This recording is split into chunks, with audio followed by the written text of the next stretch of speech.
What's up, guys? Back at it again, Juan, Capitan. Alright, guys, so today we're going to talk about how much I've spent on the Z. This is 3 years and a half of ownership now. So it's not something that happened over a month or two. It actually took me time. And obviously I did all the work myself in the garage, which has saved me tons of money on labor. So to start off, I'm not in order of any way. So first off, the wrap. This car's been the 3 colors now. I'm not gonna count the first 2. I'm only gonna count what's on the car currently. So just to give you an idea of how much I've really put into this thing and where it is now. So the wrap cost me just under $500. This color's by 3M. It's matte gray aluminum. And I obviously did the wrap myself, so that cost me nothing. As far as the fenders, these cost me $1,200 locally. So somebody bought them and they took a while to ship and he kind of lost interest, so he ended up selling them to me. So I put these on, just wrapped this portion. So that was $1,200. I talked about my events previously. They only cost me about $40 from Amazon at the time, and that was the last set. And so I did my little research and I actually found them on eBay. If you just look in there and just put Universal Hood Vents, you'll probably find them. They're about $20 to $40 or something. And I just used an angle grinder and I just cut that portion and then I put them on there with 3M tape. They're actually on there pretty good. So front bumper, Brian. I put his IG on the description there, but it'll hook you up if you're interested in one of these bumpers. They're fiberglass, but they're freaking thick, so they're actually pretty sturdy. Mine hasn't broke, luckily. Fitment's actually real good compared to most bumpers, aftermarket bumpers out there. So yeah, I think I got it for $950 shipped to my door, and I think I was the second or third guy in Arizona to have it. Which was nice. And there it is. And the eBay emblem cost me like $20. Nothing fancy. The lights. I don't know if some of you know, but these freaking lights, they're expensive. So as far as the lights, 370Z front bumper Nismo lights fit on this bumper, but they're freaking expensive. So I ended up just making my own. I think I spent about $20-25 on LEDs, and I made some brackets from aluminum. So they cost me about $25. The splitter. I've had this splitter for about 2 years and a half. I actually got it from my friend Gorilla Splitters. I'll put his IG down there if you're interested in getting one of those. I've hit this thing a few times and it's still in one piece, which is awesome. He actually makes side ones and rear diffusers and all that stuff. I had some sides from him when he first started, but I actually beat the crap out of them. I ended up buying the ABS plastics. I cut them up and I made them to fit the Z. And I used his side winglets. So for the sides that I made, they only cost me about $100. And then the front splitter at the time, I think I got it for $150. That's when he first started again. So he's a little more expensive now, but I'm telling you, it's worth the money. The rods, the splitter rods, these are some upgraded eBay ones now. The first gen, they tend to break pretty easy, so I went to 3 sets already. So I ended up buying these, and now they've been holding up pretty good. I think they were only like $20. My mirrors, just the carbon covers, nothing fancy. They're about $85 from Amazon. They're on there, they're good, they haven't cracked. My seats, I ended up upgrading seats. I have some older gen Carbell seats, so I ended up selling those to a friend of mine, and I ended up getting some leather ones. They're also leather, the previous ones, but they're leather and cloth.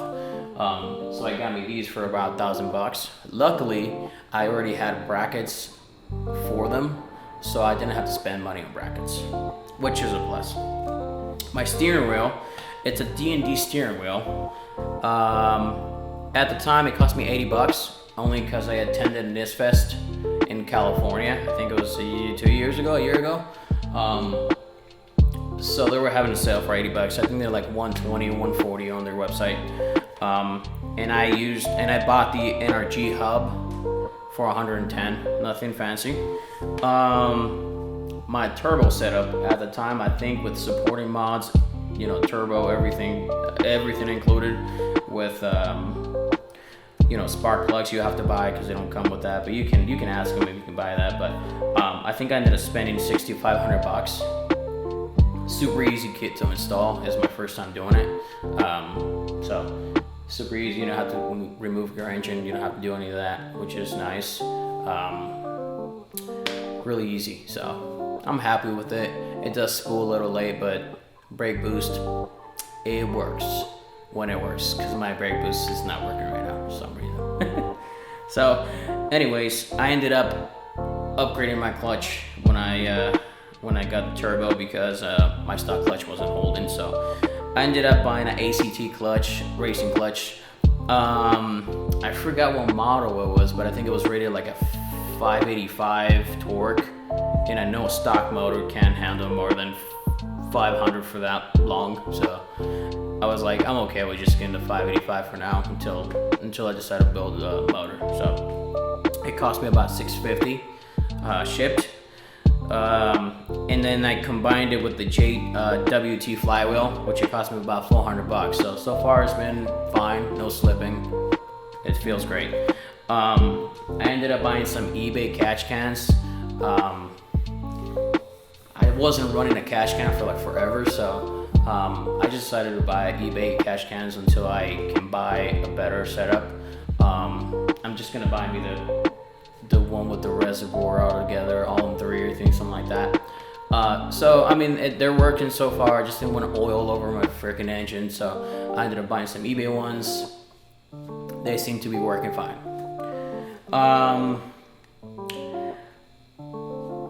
As you guys know, I actually did end up blowing my first stock motor. I did blow it up. I was running 91 and shitty gas, and I was actually out and about racing in 110 degrees. Yeah, so it blew up, and I ended up buying another motor. As I mentioned in my other video, I ended up buying a motor from Florida. Shipped to me for about $1,250, $1,250, with Tomei cams. So it's another stock motor for now, just with cams. And I installed that in my garage, so literally my first time doing it. Watched a ton of YouTube videos. I was like, I either do it right or not. The car's still broken. So got that done. That's back in. When I did the motor swap, I did spend $110 from eBay and replaced my oil pan, which it was $110. OEM is like $300, I think. Saved myself $200. I did end up replacing my valve covers with the gaskets from eBay, and they seem to be holding up as well with the build setup. I think I spent $150 for them, shipped to my house. OEM, they're like $225 each side, so can't beat that, right?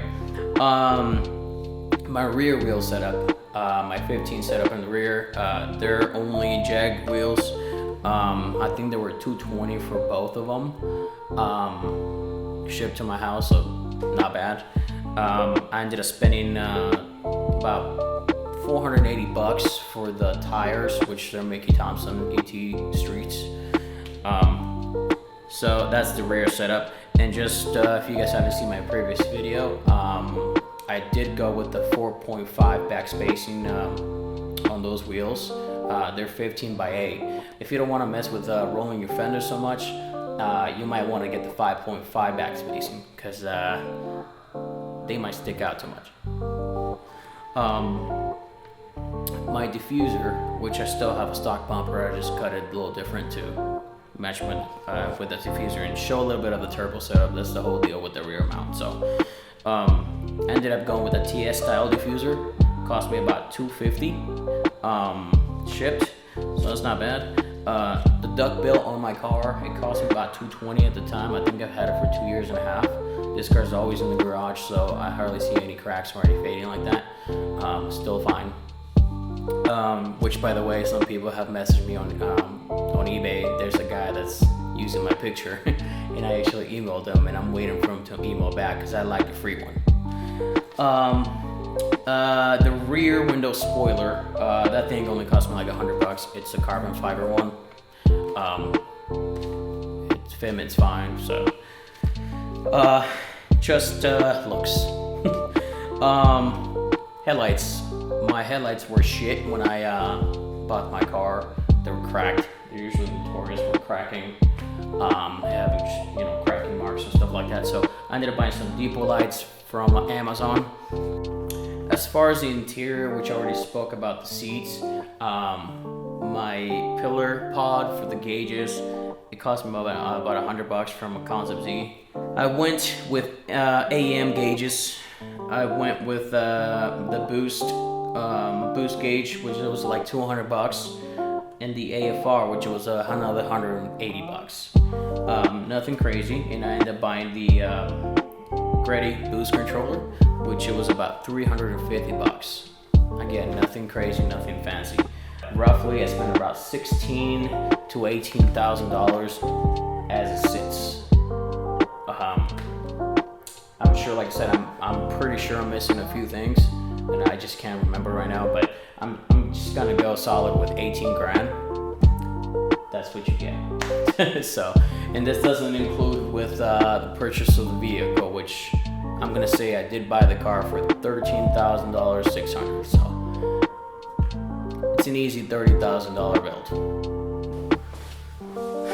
One more thing I forgot, and it's probably one of the most important things of the boost setup. I didn't have a fuel return system for the longest, and the day I took it to Streetcar Takeover, even though one of my coils went bad, my car was running a 5 cylinder, so other than that, my car was cutting out on the first few runs. Top end, it was just cutting off fuel. It wasn't getting full power, so it would just die down top end. So I ended up buying Stage 0. I forgot which one it was. Stage 0 fuel return system from Concept. I installed that. So then I got retuned by Gabe. I post him down there. He's doing great, man. My car's been running pretty good.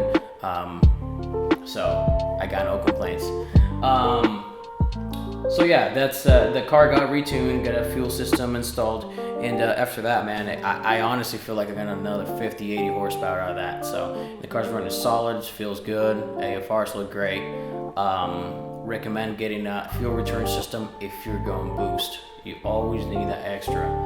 So, and that cost me around $750 or so, something around that range. So yeah, about 17-18 grand. So this is pretty much my setup, guys. It's nothing crazy, nothing fancy. It's not even a build motor, so that's hopefully gonna come down to not next year, but close to the end of this year. I got so much stuff going on, just personal stuff. So of course the build has to stop at some point, and then it comes back. So if you have any questions as far as anything, hit me up, comment below.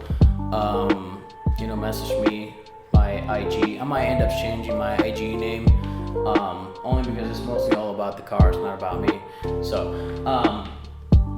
So yeah, just hit me up if you've got any questions, anything about the car. I'll try to answer all of them, which most likely I will. So yeah, I guess I'll catch you guys next time.